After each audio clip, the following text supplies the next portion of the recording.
নমস্কার, আরও একটি নতুন ভিডিওতে তোমাদের সবাইকে জানাই স্বাগতম। তো বন্ধুরা, এই ফর্ম ফিল আপ করতে গিয়ে তোমাদের কিন্তু বিভিন্ন সমস্যা হচ্ছে। তো সেই সমস্যার সমাধান কিন্তু আজকে হবে। এই ভিডিওতে কিন্তু আমি ডিটেলসে দেখে দিয়েছি যে 6জন মেম্বার নিয়ে কীভাবে এই অ্যাবসেন্ট ফর্মটা তোমরা ফিল করবে, সেটা কিন্তু আমি খুব সুন্দরভাবে কিন্তু দেখিয়ে দিয়েছি। স্টেপ বাই স্টেপ দেখতে থাকো, ঠিক আছে? এই ভিডিওটা দেখলে তোমাদের অন্য কোনো ভিডিও তোমাদের দেখতে হবে না আশা করি। তো তোমরা প্রথম থেকে শেষ পর্যন্ত দেখো, আর এই ভিডিওটি তোমাদের প্রিয় যে সমস্ত বন্ধু বান্ধব রয়েছে তাদের মধ্যে শেয়ার করে দেবে। ওকে, তো আমরা এখানে H O F, head of the family, ঠিক আছে, এখানে রেখেছি মধুসূদন বাছাড়, ইনি হচ্ছে হেড অফ দ্য ফ্যামিলি। এবং সদস্য একে আমরা রাখছি এনার স্ত্রীকে রাখছি, 2 নম্বরে রাখছি আমরা এনার ছেলেকে, 3 নম্বরে রাখছি আমরা এনার বৌমাকে, ঠিক আছে? এইভাবে পরপর আমরা কিন্তু সমস্যাটা স্টেপ বাই স্টেপ দেখাবো এবং তাদের ব্যাংক অ্যাকাউন্ট ডিটেলস থেকে শুরু করে এপিক কার্ডের নাম্বার থেকে শুরু করে মোটামুটি স্টেপ বাই স্টেপ দেখাতে থাকছি। তো ভিডিওটি তোমরা সেইভাবে পরপর দেখো, সমস্তটা কিন্তু খুব সুন্দরভাবে বুঝে যাবে। ওকে, তো চলো আমরা দেখিয়ে দিচ্ছি। দেখো, অন্নপূর্ণা যোজনা পারিবারিক তথ্য সংগ্রহের ফর্ম, ঠিক আছে? এটা পরিবারের কিন্তু সমস্ত ডিটেলসটা এখানে দিতে হবে। একটা পরিবারের একই হাঁড়িতে রান্না হয় এবং সেই রান্না সেই একই পরিবারের লোকে সবাই খায়, ঠিক আছে? আলাদা হাঁড়ি হলে কিন্তু হবে না, বা আলাদা পরিবার হলে কিন্তু হবে না। একই পরিবারের সমস্ত সদস্যের ডিটেলসটা কিন্তু এই অ্যাপ্লিকেশন ফর্মে কিন্তু ফিল করতে হবে। তো একই রান্নাঘর থেকে যে রান্না হচ্ছে সেই রান্না যে কয়জন সদস্য এখানে খাচ্ছে তাদের ডিটেলসটাই কিন্তু এখানে দিতে হবে, একদম বাংলা ভাষায় বলে দিলাম। তো এবার দেখো, তোমাদের প্রথমে কি কি করতে হবে সমস্তটা পরপর আমি দেখিয়ে দিচ্ছি। প্রথম যে অপশনটা রাখা হচ্ছে সেটা হচ্ছে পরিবারের প্রধানের নাম। হেড অফ দ্য ফ্যামিলি যিনি যে আবেদন করবে তার স্বামী হতে পারে, আবার এখানে যে আবেদন করবে তার হচ্ছে শ্বশুর হতে পারে, শাশুড়িও কিন্তু হতে পারে। এখানে যেটা দেখাবো সেটা হচ্ছে এই যে হেড অফ দ্য ফ্যামিলি যিনি রয়েছেন এনার হচ্ছে ওয়াইফ, স্ত্রী এবং এনার বৌমা দুজনেই কিন্তু এখানে এর বেনিফিটটা পাবে এই অন্নপূর্ণা যোজনার। তো সেই ক্ষেত্রে ডিটেলসটা আমরা কিন্তু পরপর ফিল করব। তো সমস্তটা দেখে নাও। আমরা প্রথমে কিন্তু রেখেছি পরিবারের প্রধানের নাম। এখানে দেখুন পরিবারের প্রধান রয়েছে মধুসূদন বাছাড়, ইনি রয়েছেন। এবং এনার ডেট অফ বার্থ বা জন্ম তারিখ কী রয়েছে দেখুন, এখানে জন্ম তারিখ হচ্ছে 15/5/1980, ঠিক আছে? তো ইনি নিশ্চয়ই বুঝতে পারছেন ইনি হচ্ছে পুরুষ। তো সেই ক্ষেত্রে আমরা লিঙ্গর জায়গায় আমরা পুরুষ লিখে দেব, ঠিক আছে? এর পরবর্তীতে 4 নম্বরে যেটা বলছে পরিবারের প্রধান head of the family, inner হচ্ছে আধার নাম্বারটা কি, আধার নাম্বারটা এগারোটা খুব সুন্দরভাবে বসিয়ে দেবে। তারপর ডিজিটাল রেশন কার্ডের পারিবারিক আইডি নাম্বারটা যদি থাকে অবশ্যই এই জায়গাটা বসিয়ে দেবে। পরবর্তীতে বলছে পরিবারের সদস্য সংখ্যা কজন, মোট হচ্ছে এখানে আমি দেখিয়েছি 6 জনকে। ওকে, তারপর রয়েছে ঠিকানা বা অ্যাড্রেস। অ্যাড্রেসে কিন্তু খুব সুন্দরভাবে এখানে ফিল করতে হবে, গ্রাম, পোস্ট অফিস, পুলিশ স্টেশন থেকে শুরু করে জেলা, পিন নাম্বার, রাজ্য ডিটেলসটা কিন্তু সমস্তটাই ফিল করতে হবে। স্থানীয় ঠিকানা অনুসারে তো তো স্থানীয় ঠিকানা অনুসারে কিন্তু এটা ডিটেলসটাই কিন্তু ফিল করতে হবে। পরবর্তী পর্যায়ে রয়েছে যোগাযোগ নাম্বার, অর্থাৎ এখানে হেড অফ দ্য ফ্যামিলি যিনি রয়েছেন তার আছে একটা কন্ট্যাক্ট নাম্বার এখানে কিন্তু দিতে হবে, যেটা বলা হচ্ছে আধার। দেখো, যেটা বলা হচ্ছে পরিবারের প্রধান যিনি রয়েছেন তার আধার নাম্বারের সাথে মোবাইল নাম্বার কিন্তু সংযুক্ত থাকতে হবে, ঠিক আছে? এর পরবর্তী রয়েছে 9 নম্বরে নাম, জন্ম তারিখ, লিঙ্গ, পরিবারের প্রধানের সঙ্গে সম্পর্ক, আধার নাম্বার সমস্তটা কিন্তু পরপর ডিটেলস এখানে ফিল করতে হবে। দেখো, এখানে বলছে পরিবারের প্রধান যিনি, আমি এর আগে প্রথমে লিখেছি, এখানে পরিবারের প্রধান রয়েছেন মধুসূদন বাছাড়, ইনি রয়েছেন। এবং এনার ওয়াইফের নাম দেখো, সদস্য নাম্বার 1-এ বলা হচ্ছে, সদস্য নাম্বার 1-এ আমি প্রথমে বলেছিলাম 1-এ রাখা হয়েছে এনার ওয়াইফকে। এনার স্ত্রীর নাম রয়েছে উষারানী বাছাড় এবং এনার জন্ম তারিখ 10-3-1983। ওকে, লিঙ্গ ইনি হচ্ছে মহিলা একজন। তারপর বলা হচ্ছে পরিবারের প্রধানের সাথে ইনার কি সম্পর্ক, এই যে আমি পরিবারের যে প্রধান ডেকেছি ইনার সাথে কি সম্পর্ক রয়েছে, এই মধুসূদন বাছাড় ইনার সাথে সম্পর্ক হচ্ছে এনার হচ্ছে ওয়াইফ অর্থাৎ স্ত্রী, ঠিক আছে? পরিবারের প্রধানের সাথে সম্পর্ক হচ্ছে স্ত্রী সম্পর্ক। আধার নাম্বারটা দিয়ে দিলাম এখানে। তারপরে এখানে যেটা বলছে সদস্য নাম্বার 2 নম্বরে যেটা রয়েছে সেটা হচ্ছে এনার হচ্ছে ছেলে হচ্ছে মিলন বাছাড় এবং জন্ম তারিখ এখানে দিয়ে দিলাম 10-5-1988 এবং ইনি হচ্ছে পুরুষ, ঠিক আছে? তো এনার সাথে অর্থাৎ এখানে হেড অফ দ্য ফ্যামিলি যিনি রয়েছে তার সম্পর্কটা কি রয়েছে সেটা এখানে যে হেড অফ দ্য ফ্যামিলি যিনি রয়েছেন তার সাথে তার সম্পর্ক রয়েছে ছেলে এবং তার হচ্ছে দেখুন এখানে আধার নাম্বারটা আমি কিন্তু দিয়ে দিয়েছি। ওকে, পরবর্তীতে চলে আসি এই যে ছেলে, এই ছেলের হচ্ছে ওয়াইফ বা স্ত্রী অর্থাৎ যে হেড অফ দ্য ফ্যামিলি যিনি রয়েছেন তার হচ্ছে বৌমা, ঠিক আছে? তো সেক্ষেত্রে নামটা আমি কিন্তু এখানে লিখিয়ে দিয়েছি। নামটা এখানে দিয়ে দিয়েছি, তারপর জন্ম তারিখ, তার জন্ম তারিখটা দিয়েছি। এনে হচ্ছে মহিলা এবং তার সাথে সম্পর্ক হেড অফ দ্য ফ্যামিলি যিনি রয়েছেন তার সাথে সম্পর্ক কি হচ্ছে বৌমা, এবং এখানে হচ্ছে আধার নাম্বারটা কিন্তু পরপর বসিয়ে দিয়েছি। এরপরে 4 নম্বরে পরপর কিন্তু আরেকজনের নাম এইভাবে কিন্তু বসবে। ডিটেলসটা তোমরা একটু দেখে নিয়ে কিন্তু করবে, ঠিক আছে? এইভাবে কিন্তু পরপর তোমরা কিন্তু ফিল করে নেবে। ওকে, এবার চলে আসি পরিবারের প্রধান এবং পরিবারের সকল প্রাপ্তবয়স্ক সদস্যের ব্যাংক অ্যাকাউন্ট কিন্তু ডিটেলস এখানে কিন্তু ফিল করতে হবে। তো হেড অফ দ্য ফ্যামিলি যিনি রয়েছেন তার কিন্তু ব্যাংকের অ্যাকাউন্ট নাম্বারটা দিয়ে দিয়েছি এবং কোন ব্যাংকে অ্যাকাউন্ট রয়েছে সেটাও কিন্তু দিয়ে দিয়েছি এবং আইএফসি কোডটা কিন্তু এখানে বসিয়ে দেওয়া হয়েছে। এবং ডান দিকে এখানে যেটা বলা হচ্ছে ডিবিটি ক্রেডিটের জন্য আধার লিঙ্কযুক্ত ব্যাংক অ্যাকাউন্ট কিন্তু অবশ্যই এখানে কিন্তু হতে হবে। অর্থাৎ যারা এই লক্ষ্মীর ভাণ্ডারের জন্য আবেদন করতে চাইছে তাদের কিন্তু অবশ্যই ডিবিডি লিঙ্ক যুক্ত আধার নাম্বার কিন্তু থাকতে হচ্ছে, অর্থাৎ ব্যাংক অ্যাকাউন্ট নাম্বার কিন্তু থাকতে হচ্ছে, ঠিক আছে? তো এখানে পরিবারের প্রধানেরটা আমি দিয়ে দিলাম। তারপর সদস্য নাম্বার 1-এ অ্যাক্সিস ব্যাংকে ওনার হচ্ছে অ্যাকাউন্টটা আছে, তারপরে অ্যাকাউন্ট নাম্বারটা, আইএফসি কোড পরপর এইভাবে কিন্তু আমি দিয়ে দিচ্ছি। পিএনবি ব্যাংক সদস্য নাম্বার 2-এর হচ্ছে পিএনবি ব্যাংক, ছেলের যেটা রয়েছে সেটা হচ্ছে পিএনবি ব্যাংকে অ্যাকাউন্ট নাম্বার, আইএফসি কোড এবং ওনার হচ্ছে বৌমা এখানে আমি এসবিআই ব্যাংকে এটা দিয়ে দিয়েছি এবং এখানে অ্যাকাউন্ট নাম্বারটা এবং আইএফসি কোড এইভাবে কিন্তু পরপর তোমাদেরকে কিন্তু ফিল করতে হবে। 11 নম্বরে বলেছে এপিক, অর্থাৎ যেটা ভোটার আই কার্ড যেটা রয়েছে তার হচ্ছে কি বলা আছে তালিকা অংশ নাম্বার সহ কিন্তু ডিটেলসটা এখানে দিতে হবে, ঠিক আছে? তো এখানে বলা আছে হেড অফ দ্য ফ্যামিলি যিনি রয়েছেন তার হচ্ছে এপিক নাম্বার, অর্থাৎ ভোটার আই কার্ড নাম্বারটা, বিধানসভা ক্ষেত্রের নাম এবং অংশ নাম্বারটা কিন্তু দিতে হবে। সদস্য নাম্বার 1-এ যাকে রাখা হয়েছিল তার হচ্ছে ভোটার আই কার্ডের নাম্বার এবং বিধানসভা ক্ষেত্রের নাম এবং অংশ নাম্বার দিতে হবে। সদস্য নম্বর 2-এ যার নামটা রাখা হয়েছিল তার কিন্তু এপিক নাম্বার, অর্থাৎ ভোটার আই কার্ড নাম্বার এবং বিধানসভা ক্ষেত্রের নাম, অংশ নাম্বার কিন্তু দিতে হবে। এইভাবে কিন্তু পরপর কিন্তু লিখে দিতে হবে। এটা গেল। পরবর্তী হচ্ছে বিভাগ। বিভাগে বলা হচ্ছে এখানে যারা আবেদন করছে অর্থাৎ হেড অফ দ্য ফ্যামিলি যিনি রয়েছেন তিনি কি ইউআর ক্যান্ডিডেট, অর্থাৎ general candidate, SC ST OBC কোন ক্যাটাগরির সেই ক্যাটাগরি কিন্তু লিখতে হবে। পরবর্তী বলছে রেশন কার্ড বা খাদ্য ভর্তুকি, সঠিক হলে টিক চিহ্ন দিতে হবে। তো বলা হচ্ছে আপনার কি ডিজিটাল রেশন কার্ড আছে? যদি ডিজিটাল রেশন কার্ড যদি থাকে সেক্ষেত্রে হ্যাঁ অথবা না, যদি হ্যাঁ থাকে তাহলে সেক্ষেত্রে 2 নাম্বারটা ফিল করতে হবে। বলা হচ্ছে তবে রেশন কার্ডের ধরন কিন্তু উল্লেখ করতে হবে, কোন ধরনের রেশন কার্ড এখানে রয়েছে, ঠিক আছে? সেই ঘরটায় কিন্তু এইভাবে টিক চিহ্ন দিয়ে দিতে হবে। 3 নম্বর বলেছে পরিবারটি রেশন দোকান থেকে মাসিক রেশন তুলছে কিনা, হ্যাঁ অথবা না, যদি তুলে থাকে হ্যাঁ, যদি না তুলে থাকে সেক্ষেত্রে না। পরবর্তী বলছে সম্পদ, বাড়ির ধরন, আপনার বাড়িতে কি পরবর্তী বলছে সম্পদ, বাড়ির ধরন, আপনার বাড়িতে কি 3 বা তার বেশি পাকা ঘর রয়েছে? যদি হয়ে থাকে, যদি থাকে 3টে পাকা ঘর তাহলে সেক্ষেত্রে হ্যাঁ, আর যদি না থাকে তাহলে নাতে লিখে দেবে। পরবর্তীতে পারিবারিক জমির মালিকানা হ্যাঁ অথবা না লিখতে হবে। কি বলা আছে এদিকে ডান দিকে দেখে নাও।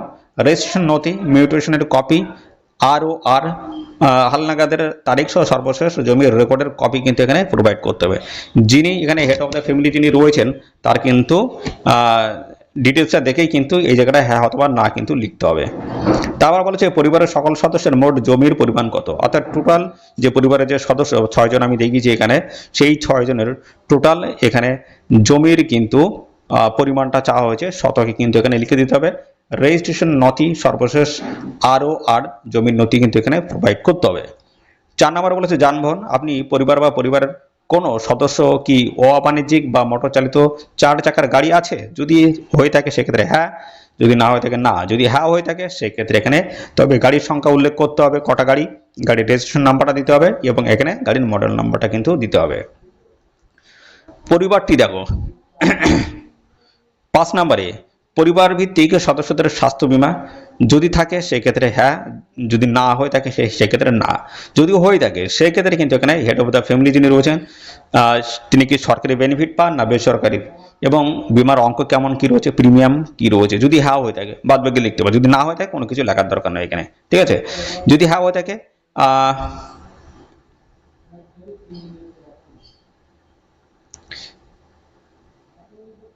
এবং বাদবাকি সদস্যের ক্ষেত্রে কিন্তু সেমভাবে কিন্তু সেটা লিখতে হবে।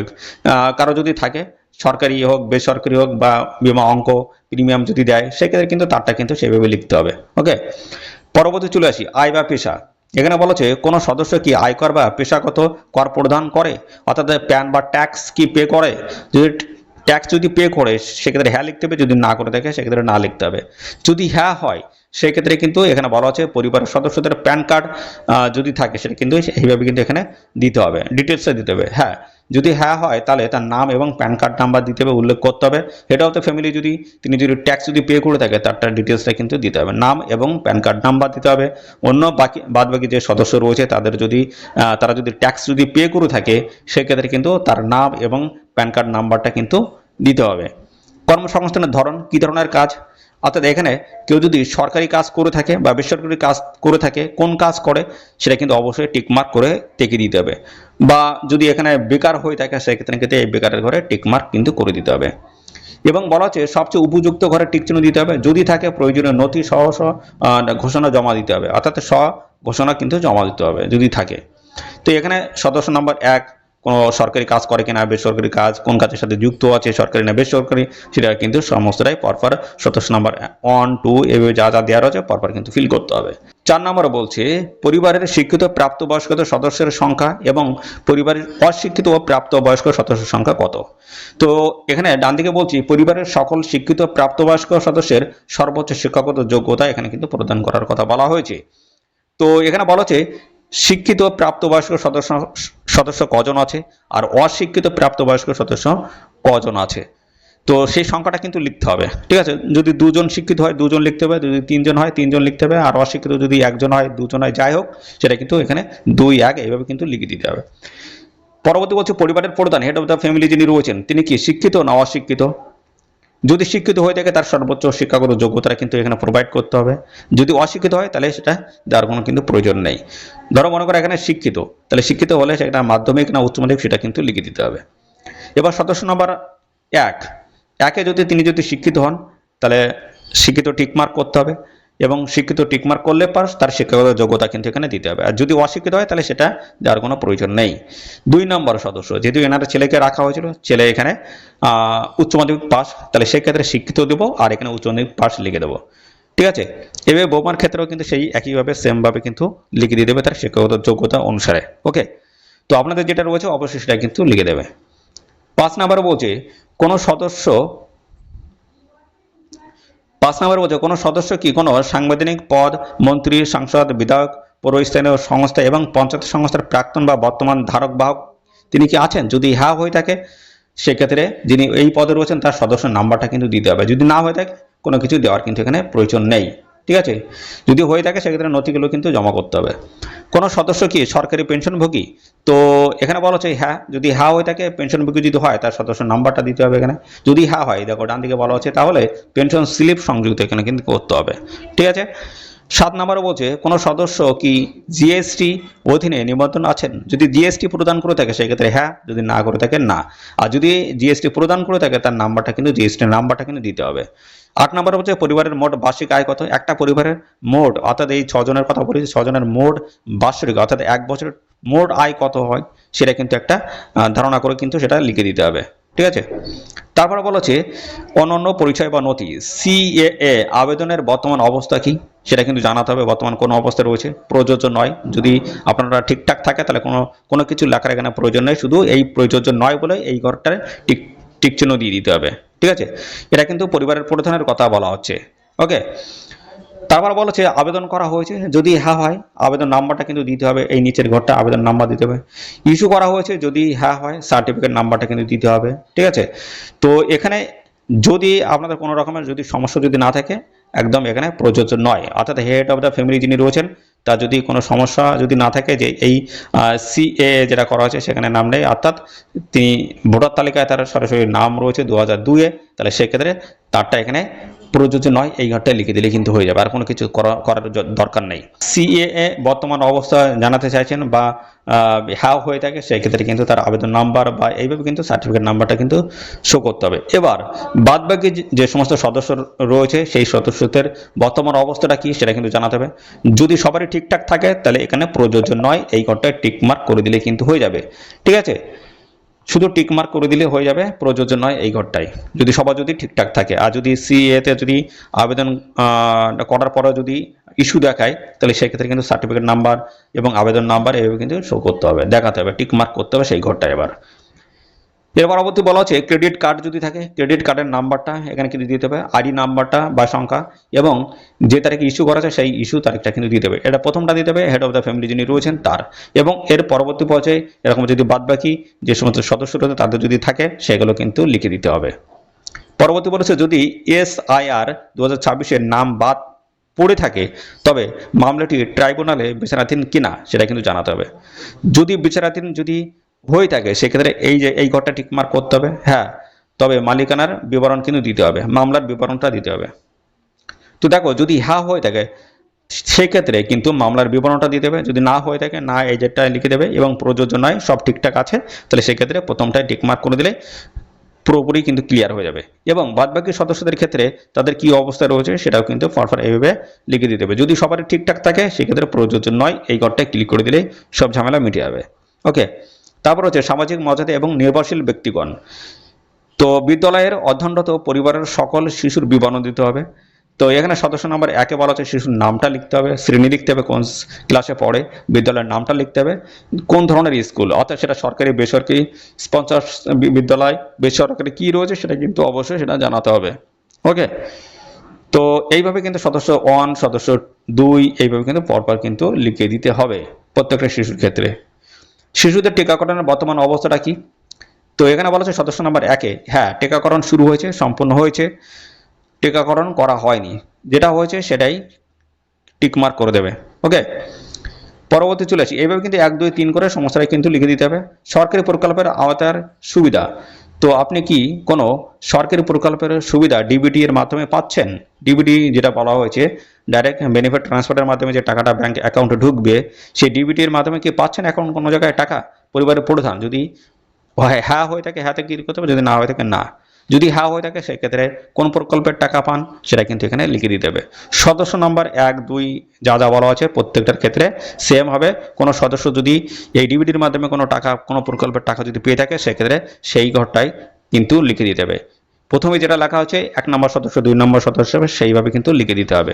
বাড়ির অন্য কোনো সদস্য যদি কোনো প্রকল্পের টাকা যদি পায়। 2 নম্বর বলছে বাদ দেওয়া হলো কারণ অফিসার কর্তৃক প্রণীয়, অর্থাৎ এখানে বলছে বাদ দেওয়া হয়েছে তার কারণটা কিন্তু এখানে জানাতে হবে। ঠিক আছে, পরবর্তী বলা হচ্ছে ঘোষণার সম্মতি। এখানে কিন্তু বলা হচ্ছে এই মর্মে ঘোষণা করছি যে উপরে প্রদত্ত তথ্য আমার জ্ঞান এবং বিশ্বাস অনুযায়ী সত্য এবং প্রযোজ্য ক্ষেত্রে আমি সকল সহায়ক নথি প্রদান করছি এবং উপরে উল্লেখিত কোনো মানদণ্ড বাদ দেয়নি। আমি অবগত যে আমার প্রদত্ত কোনো তথ্য মিথ্যা প্রমাণিত হলে আমার সামাজিক সুরক্ষা সংক্রান্ত সুবিধাসমূহ বন্ধ হয়ে যেতে পারে। অর্থাৎ এখানে কিন্তু একটা ঘোষণা কিন্তু নেওয়া হয়েছে যে আমি জেনে শুনে এখানে আবেদন করছি, কোনো ভুল তথ্য দিচ্ছি না, ঠিক আছে, সঠিক তথ্য দিয়ে আবেদন করছি। এইভাবে কিন্তু একটা তার কাছ থেকে একটা ঘোষণা কিন্তু নেওয়া হচ্ছে, জবানবন্দি নেওয়া হচ্ছে। যদি পরবর্তীতে কোনো যদি ভুল তথ্য যদি পাওয়া হয় বা মিথ্যা কোনো তথ্য দিয়ে এখানে অ্যাপ্লাই করতে চাইছে সেই সংক্রান্ত বিষয় নিয়ে কিন্তু একটা এরকম একটা ডিক্লারেশন কিন্তু নেওয়া হচ্ছে। সম্মতি এখানে ক্লিক করতে হবে, স্বাক্ষর করতে হবে, ঠিক আছে। তারপরে এখানে কিন্তু ডিটেলসটা কিন্তু বলা হয়েছে এবং এই জায়গাটা বলা হচ্ছে শুধুমাত্র সরকারি আধিকারিক যারা রয়েছে তারা কিন্তু এই জায়গাটা পূরণ করবে, এখানে তাদের স্বাক্ষরটা হবে, সমস্তটা এইভাবে কিন্তু দেওয়া রয়েছে। তো এই হচ্ছে ফর্ম ফিল আপ, ঠিক আছে। তো এখানে কোনো জায়গায় যদি বুঝতে অসুবিধা হয় অবশ্যই কমেন্টে কিন্তু জানাবে, ঠিক আছে। আর পাশাপাশি এরকম নিত্য নতুন সমস্ত আপডেট আসবে। আর আগামীকালে কিন্তু রাত 12টার পরেই কিন্তু অফিসিয়ালি লিঙ্ক কিন্তু অ্যাক্টিভ হয়ে যাচ্ছে অনলাইনে অ্যাপ্লাই করার। তো অনলাইনে অ্যাপ্লাই করার ভিডিও যদি চাও অবশ্যই এই ভিডিওর কমেন্ট সেকশনে এসে কিন্তু কমেন্ট করে দেবে, ঠিক আছে। আমি অনলাইনে কিন্তু অ্যাপ্লাই করার ভিডিও কিন্তু নিয়ে আসবো। আর এই ভিডিওটি তোমাদের যে সমস্ত প্রিয় বন্ধু বান্ধব আছে তাদের মধ্যে এখনই বেশি বেশি পরিমাণে শেয়ার করে দাও। চ্যানেলে নতুন হয়ে থাকলে অবশ্যই চ্যানেলটিকে সাবস্ক্রাইব করে রাখো, এরকম নিত্য নতুন সমস্ত আপডেট আসবে আমাদের চ্যানেল থেকে। তার ভিডিওটি এই পর্যন্ত, পরবর্তী আরও একটি নতুন ভিডিওতে দেখা হবে। ধন্যবাদ।